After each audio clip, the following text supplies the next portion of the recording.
outside is tucked away beneath a soft velvet curtain of midnight blue. And as you settle into the warm embrace of your pillows, imagine a small stone workshop where the air is perfectly still and carries the faint, comforting scent of sweet parchment and aged leather. Inside the bookbinder shop, a single small candle burns steadily upon a heavy wooden desk, casting a long and rhythmic amber glow across the wide benches and the tall stacks of clean white paper that wait for the touch of a careful hand. There is no sound here but the soft, steady pulse of the quiet night and the distant, muffled sigh of the wind in the eaves, creating a space that is perfectly safe, perfectly warm, and entirely peaceful. You are now invited to let your breath slow down, to match the quiet rhythm of the flickering light, and to drift away into a day built of soft thread and golden leather.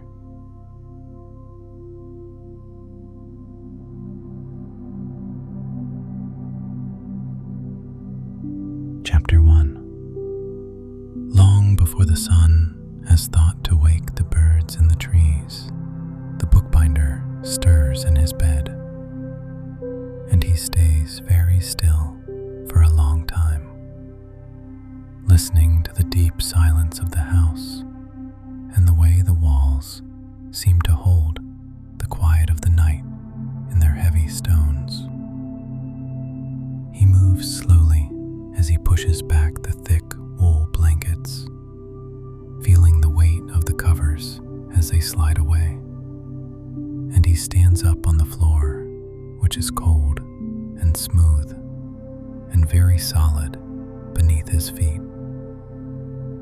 He reaches for his shirt, which is made of soft white linen that has been washed many times, and he feels the fabric against his fingers as he pulls it over his head. And it is a slow movement because the morning is still very dark, and the shirt is soft and it smells like clean water. He fastens each small button one by one, feeling the round shape of the wood in his hand. And he takes his time because there is no need to hurry in the quiet of the house. And he stands there for a moment, just feeling the weight of the cloth on his shoulders. He puts on his boots, which are made of old, soft leather that has grown flexible over many years, and he ties the laces with slow, steady loops, feeling the strength of the leather in his hands as he prepares for his day. He walks through the long hallway, and his footsteps are very quiet, making only a tiny sound on the floorboards as he moves toward the door of his workshop. And the air in the house is cool, and it feels very fresh on his face. When he opens the door to the shop, the smell of the room reaches out to him, and it is a smell he knows very well, a mix of old wood and dry paper, and the sweet, earthy scent of the glue that he uses for his work.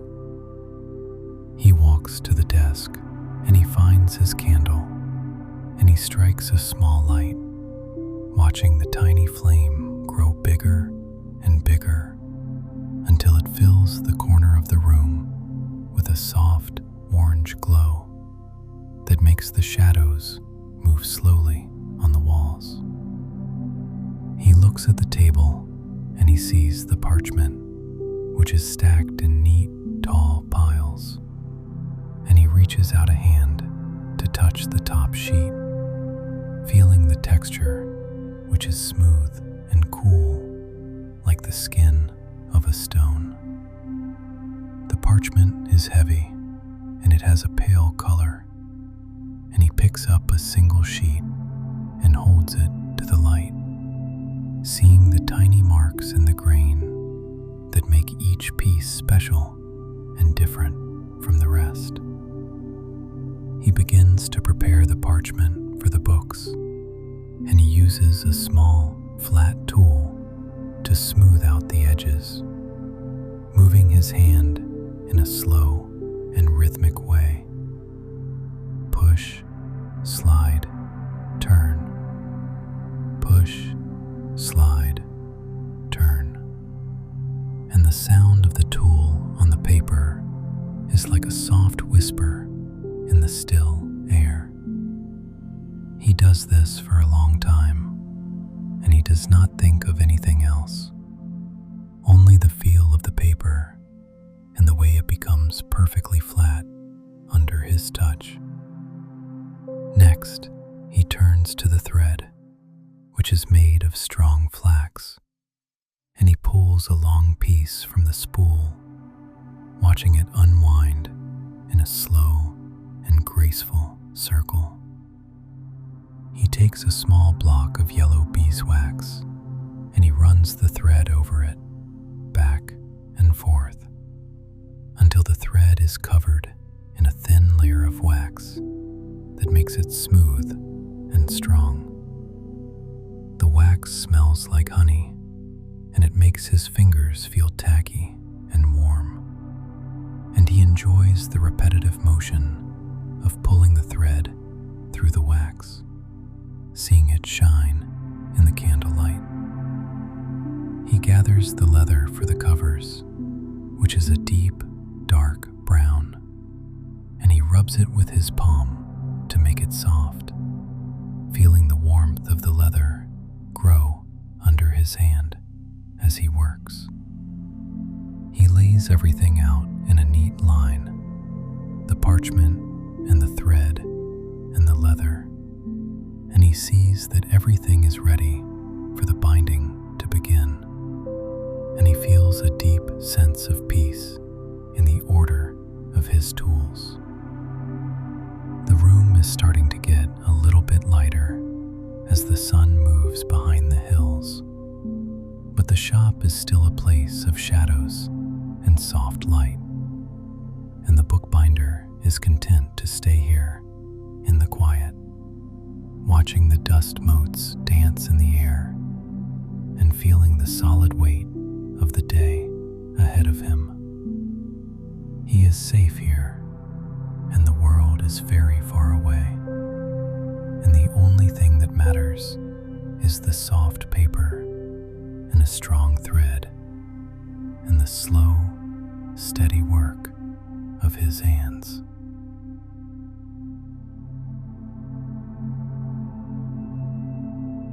Chapter 2. The morning moves along in a slow and beautiful way as the bookbinder sits on his tall wooden stool, and he feels the hardness of the wood beneath him as he settles into his seat to begin the long work of stitching the pages together.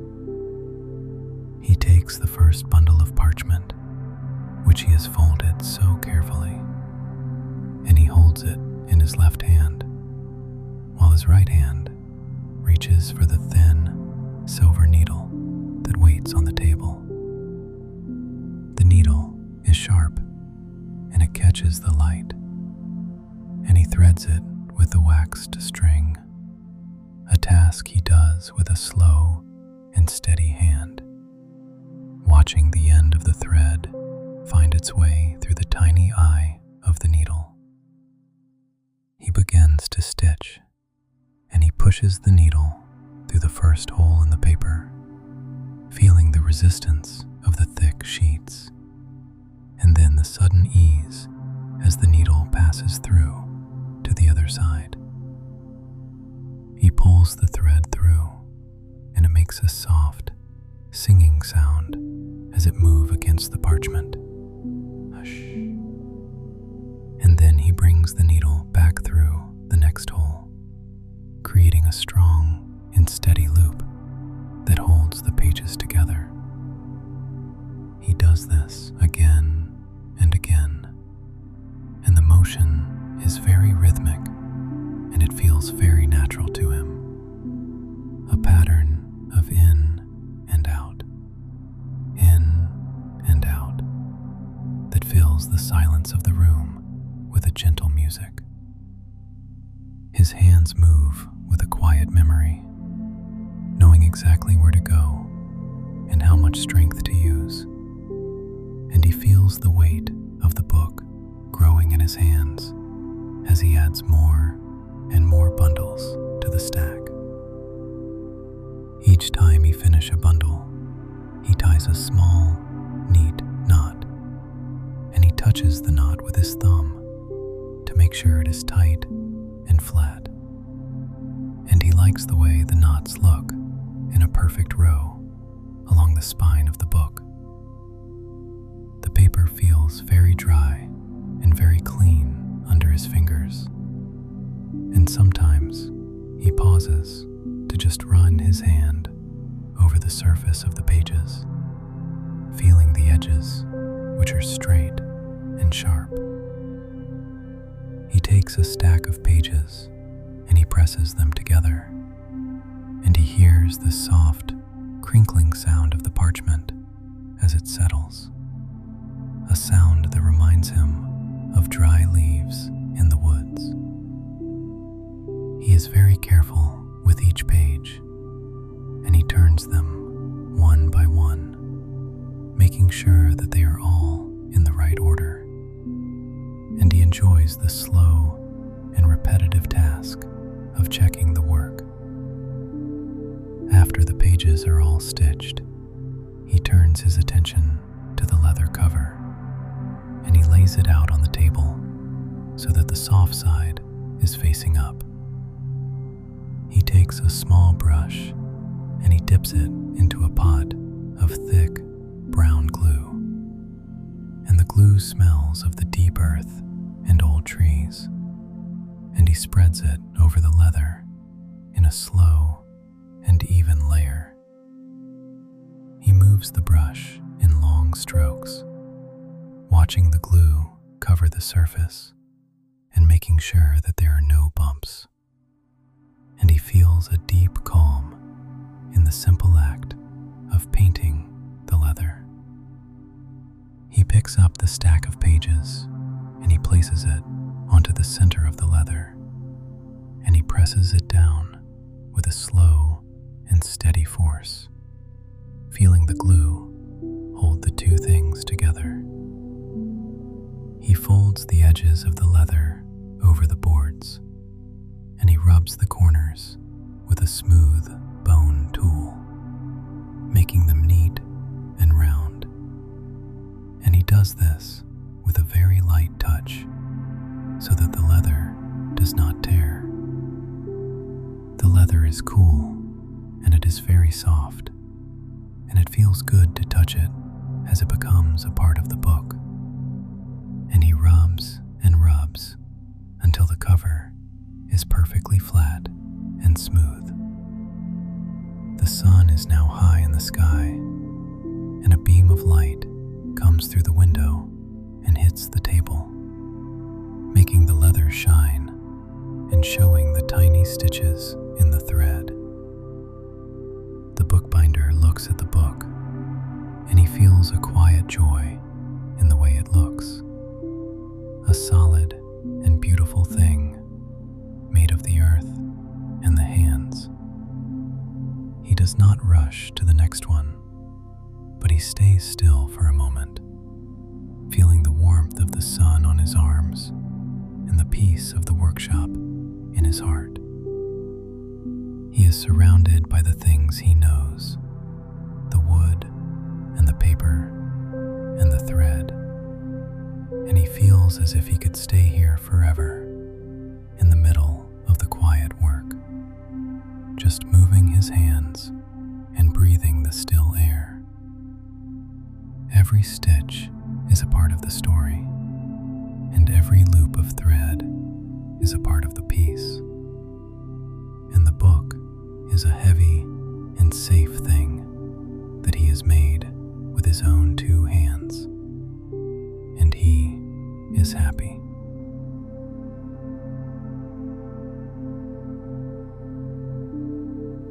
Chapter 3.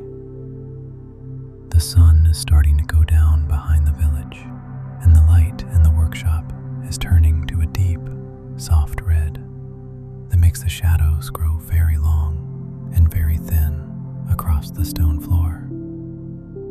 The bookbinder feels a gentle tiredness in his arms and his back, but it is a good tiredness that makes him feel heavy and relaxed, like a person who has walked a long way through a field of flowers. He looks at the books he has finished, and they are stacked in a neat row on the shelf, their leather covers glowing in the last light of the day, and they look like solid and safe friends waiting in the dark. He reaches out a hand to touch the spine of the last book, feeling the coolness of the leather and the strength of the binding, and he feels a sense of completion that is as deep and quiet as the night. He begins to put his tools away, and he does this with a very slow and careful hand, because he respects the things that help him do his work. The needle goes back into its small wooden box, and he hears the tiny sound of the metal hitting the wood, a small clink that marks the end of the day. He takes his knife and he wipes the blade with a piece of soft cloth, making it clean and bright, and he wraps it in a leather wrap and puts it in its place on the shelf. He cleans the dust from the table with a brush, and he moves the brush in long, slow sweeps. Hush, hush, hush, until the wood of the table is clean and smooth once more. He looks around the shop, and he sees that everything is in its order, and he feels a deep satisfaction in the way the room looks when the work is done. He walks to the candle, which is now very small and very low, and he stands there for a moment, just watching the flame as it flickers in the draft. He takes a deep breath and he blows it out, and he watches the tiny curl of smoke rise up and disappear into the darkness, and he smells the scent of the burnt wick, which is sharp and nostalgic. The shop is now dark, but it is a kind and friendly dark, and he knows his way even without the light, because he has lived here for so many years. He walks out of the workshop and he closes the door, and the sound of the latch is a solid and final sound that tells him it is time to rest. He walks back through the hallway of his house, and the air is very quiet and very still, and he can hear the slow beat of his own heart as he moves toward his bedroom. He enters the room and he sees his bed, which is covered in heavy, warm blankets, and he feels a deep longing to be under the covers and to let go of the day. He undresses with slow and sleepy movements, laying his clothes across a wooden stool, and he feels the coolness of the air on his skin before he climbs into the bed. The sheets are cool and crisp, but they quickly become warm from his body, and he pulls the blankets up to his chin, tucking them in so that he is encased in a cocoon of safety. He lies there with his eyes open for a moment, looking at the pale light of the moon as it comes through the window and paints a square of silver on the floor. feels very heavy, and his limbs feel as if they are sinking into the mattress, and he feels a deep and liquid calm spreading from his chest to his fingers and his toes. The world is perfectly quiet, and the house is perfectly still, and he knows that the books are safe in the shop, and the tools are resting in their boxes. He closes his eyes, and he breathes in the faint scent of leather that still lingers on his hands, and it is a comforting and familiar smell that carries him away. He is drifting now, moving into a world of soft shadows and golden threads, and his thoughts are slow and aimless, like the clouds in the sky. He feels the house around him, a sturdy shell of stone and wood that keeps the wind away, and he sinks deeper and deeper into the softness of the bed.